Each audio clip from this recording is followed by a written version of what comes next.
friends, welcome to Rechi times. நாம இன்னைக்கு பீக்கங்காய் தோல் சட்னி எப்படி செய்யணும்ங்கிறது தான் இந்த வீடியோவில் பார்க்க போகிறோம். பீக்கங்காய் தோலில் நிறைய ஃபைபர் கண்டென்ட் இருக்குது. ஸோ அதை வேஸ்ட் பண்ணாமல் அதில் எப்படி சட்னி செய்யணுங்கிறத நம்ம பார்க்கலாம். முதல்ல ஒரு கடாய் வச்சுக்கலாம். கடாயில் 2 டேபிள் ஸ்பூன் எண்ணெய் ஊற்றிக்கலாம். எண்ணெய் சூடானதுக்கப்புறமா இதில் 2 டேபிள் ஸ்பூன் உளுந்தம்பருப்பு சேர்த்து இதை நல்லா வறுத்துக்கணும். இது ஓரளவு வறுப்பட்டதும் இது கூட ஒரு 5 வரமிளகாய் சேர்த்துக்கலாம். இது ரெண்டையும் நல்லா வறுத்து எடுத்துக்கலாம்.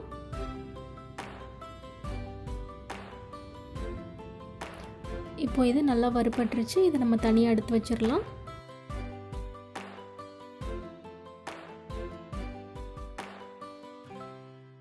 இப்போது இதே கடாயில் ஒரு சின்ன துண்டு இஞ்சி, ஒரு 4 பல் பூண்டு இதை சேர்த்து நல்லா வதக்கி விட்டுக்கணும்.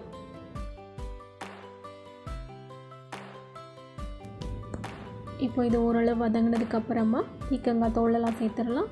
நான் இன்றைக்கி 1 கப் பீக்கங்காய் தோல் எடுத்திருக்கேன். இதை நல்லா வாஷ் பண்ணி வச்சுருக்கேன். இப்போ இதை இது கூட சேர்த்துடலாம்.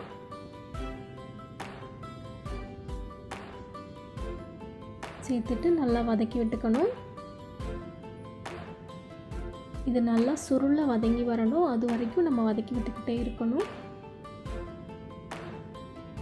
பாருங்க, கொஞ்சம் கொஞ்சமாக சுருண்டு வதங்கி வந்துக்கிட்டே இருக்கு.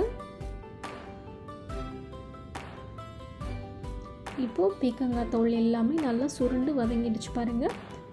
இப்போ நம்ம தேங்காய் சேர்த்துடலாம். நான் ஒரு 20 சின்ன துண்டு தேங்காய் பீசஸ், அது கூடவே ஒரு சின்ன சைஸ் புளி சேர்த்து இது ஒரு 2 நிமிஷம் நல்லா வதக்கி விட்டுக்கணும்.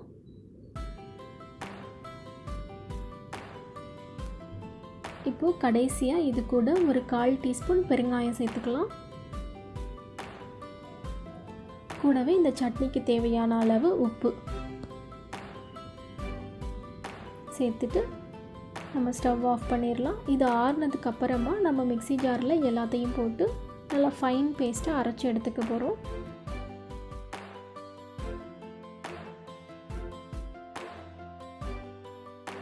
கொஞ்சமாக தண்ணி சேர்த்து நம்ம அரைச்சி எடுத்துக்கணும். இதை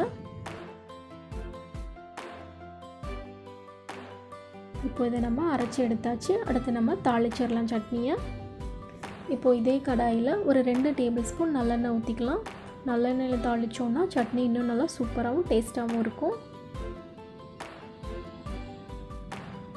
எண்ணெய் சூடானதுக்கப்புறமா இதில் ஒரு 1/2 டீஸ்பூன் கடுகு சேர்த்துக்கலாம். இது கூடவே ஒரு 2 டீஸ்பூன் உளுந்தம்பருப்பு. இப்போ இது நல்லா பொரிஞ்சதுக்கப்புறமா நம்ம கருவேப்பிலை சேர்த்துடலாம்.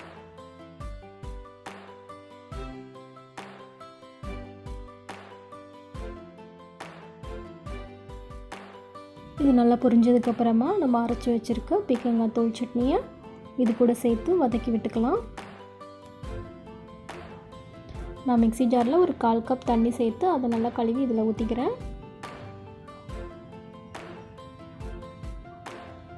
சேர்த்துட்டு இதை ஒரு 2 நிமிஷம் மட்டும் நம்ம வதக்கி விடணும். தேங்காய் சேர்த்து பண்ணியிருக்கிறதுனால நம்ம ரொம்ப நேரம் அடுப்பில் வச்சுக்கக்கூடாது. 2 நிமிஷம் மட்டும் வதக்கி விட்டுட்டு நம்ம ஸ்டவ் ஆஃப் பண்ணிடலாம்.